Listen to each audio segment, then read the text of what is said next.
smashed and I know.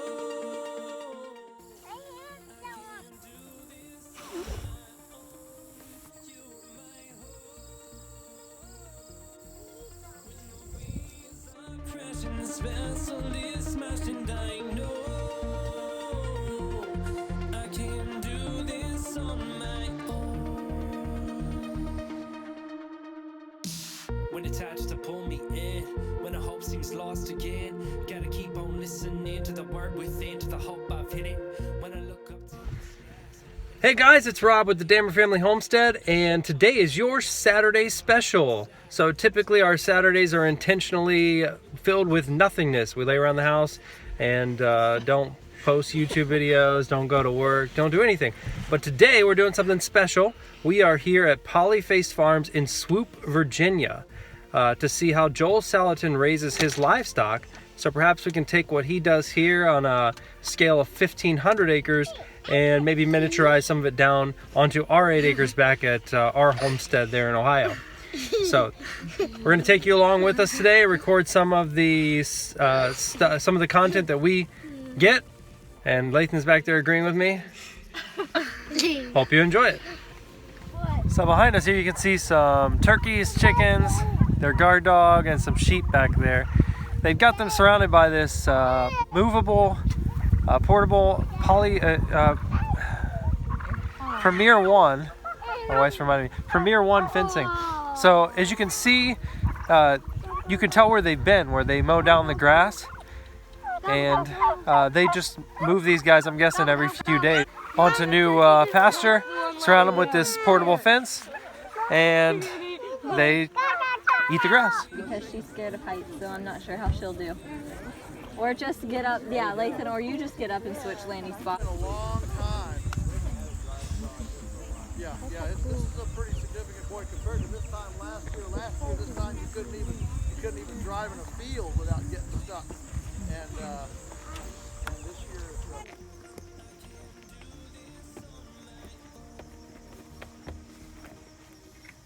then just walk up the field, okay, to the next spot, like that. And they get a whole new salad bar. We'd like to exit, but we're stuck primarily because of what? Cost of land. Yes, capital cost, the single biggest capital cost is land, okay? So, I want you to think with me for just a moment. Call that a carbonaceous diaper, and we're putting it underneath the cows to absorb all that 50 pounds of manure and urine every day, and through the winter it just builds up. And those feed boxes are on pulleys so we can raise them and lower them, because that carbonaceous diaper will build, it'll start here at a foot, and then it'll be 2 feet, 3, it'll get 4 feet deep. That's why the sides have fences on them, so the cows don't fall out of the barn when the bedding gets 4 feet deep. Okay? And before the Europeans came, the Native Americans routinely, strategically lit fires in order to prune back the woods and keep them open, so that when the Europeans came, the very first Europeans who came here said they could move an entire continental European army from the Atlantic to the Mississippi and never build a road. It was that open. They were cathedral forests, very open spaces, park-like, and open. With the advent of the Europeans and the fire truck today, we don't have fire. We don't have 7 million head herds of bison.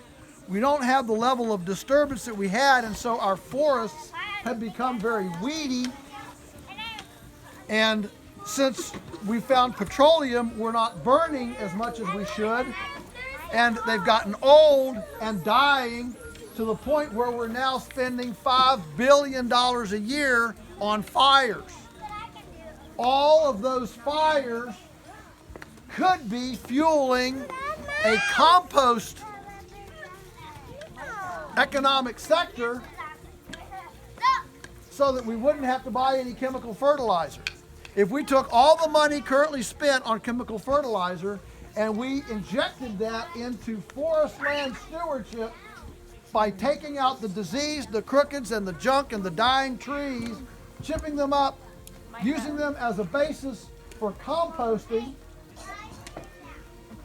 we would grow more earthworms, better food, and build the organic matter and sequester carbon in our soils, and just as importantly, we would create an economic sector that honors, affirms, and appreciates the sector of our society that wants to get their hands dirty, get calluses and splinters, and work outside. The Eggmobile and the Millennium Feathernet both have layers, same kinds of chickens, same kind of eggs, but extremely different production models for two different goals. The goal here is pastured egg production. The goal there is pasture sanitation. The eggs are a byproduct of pasture sanitation. So the Eggmobile is on rubber tires, moves behind the cows. The chickens scratch through the cow patties, eat out the fly larvae, and sanitize the field like the egret on the rhino's nose. Okay, that bird herbivore relationship, one of the most synergistic ones in nature. Here, the chickens are their own, thing, and we bring the cows in to graze the grass if the grass gets too long.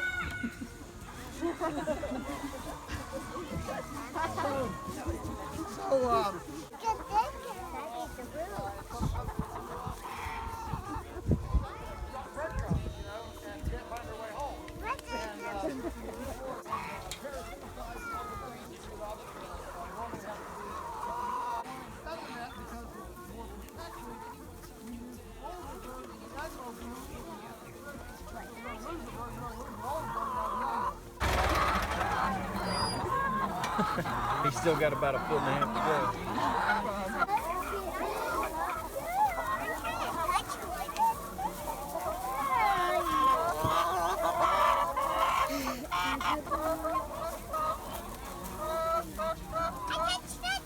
Up from cows for a minute.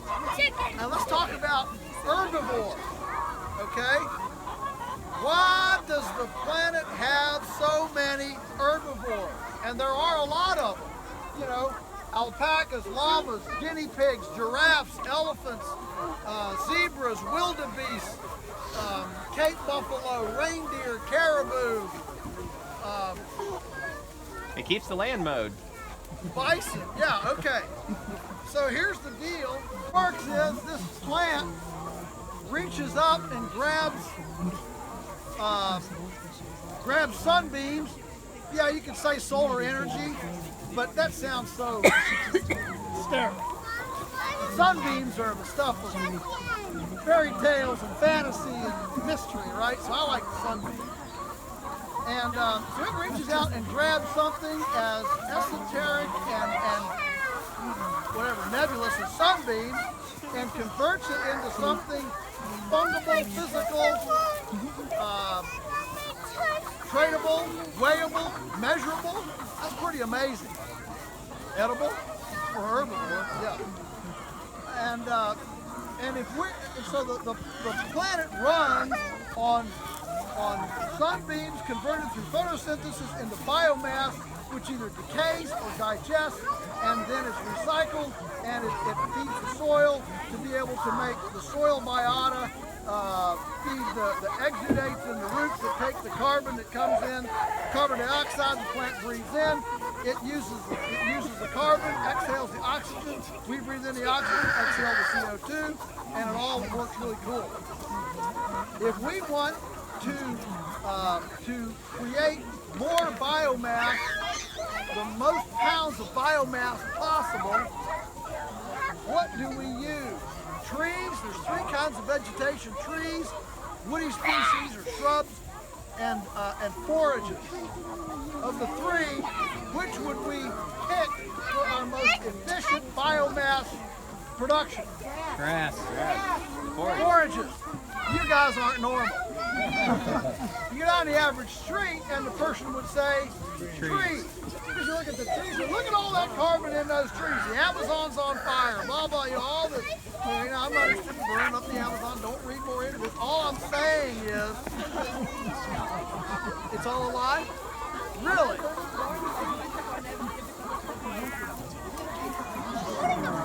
Not as much. Oh, okay. You mean somebody is sensationalizing it? No. No. Tell me it ain't so. All of my faith. Oh. It's all gone to pot. Yeah, you just destroyed my day. Yeah. Okay.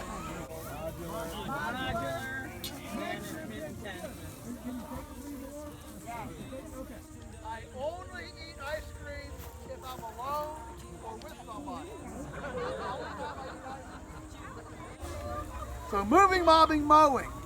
If you violate any of those three, you turn the herbivore from the greatest ecological enhancement on the planet to the greatest ecological exploitation on the planet. It's in the use and the management. And so what we want to do is we want to move, mob, and mow. So how do we do that domestically? We don't have wolves, we don't have jaguars, we don't have migratory choreography. The neighbor doesn't want our cows on his place, and I'm sure Starbucks doesn't want 7 million bison running through the Starbucks parking lot tomorrow, okay? So how do we do that? So we use electric fence. So if you look closely, you'll see little yellow insulators on stakes. That's an electric fence that is highly mobile, so we can define what the animals are going to get for a day and then move it. So basically every day the herd gets moved to another spot. They don't stay there. They move so everything else can be at rest and recuperated. So rather than having the cows on this great big field continuous grazing, they are moved in small little paddocks, mosaic style, across the landscape, and that allows the forage to come back unimpeded in its juvenile fast growth cycle. So we're moving, they're mobbed up, and they're mowing, all right? And the problem with all the anti-meat, anti-livestock literature is not that our system is functional. The worldwide, livestock system is functional. The problem is that it's so dysfunctional that all the data points are from a dysfunctional system that lead to a dysfunctional conclusion. It would be like, just imagine if you and I were from Pluto, and Pluto looking down on the Earth said, hey, I wonder what kind of education system they have. Who wants to volunteer to get out and check Earth out and see what kind of education they got? So two of us, we put up our hands, right? We jump in the flying saucer, we head down, and we land in the worst school district on the yard of the worst school with the worst principal. We go into the worst classroom with the worst teacher, with the kids with the worst parents in the country. And we take our data points and we fit in our saucer and we go back to Pluto. What are we going to say? Well, my land, those people would be better if they didn't have any education system. And that's exactly what is feeding the anti-meat, anti-livestock cows. Cows are burping and flatulating and going to destroy the planet.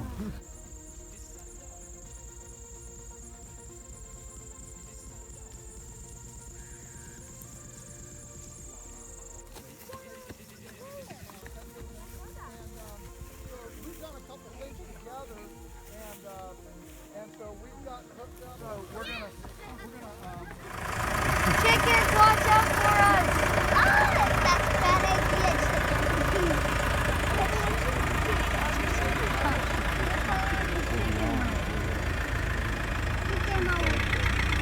Don't let us run you over. Those ones are scary. Move. Get on down. Chicken D.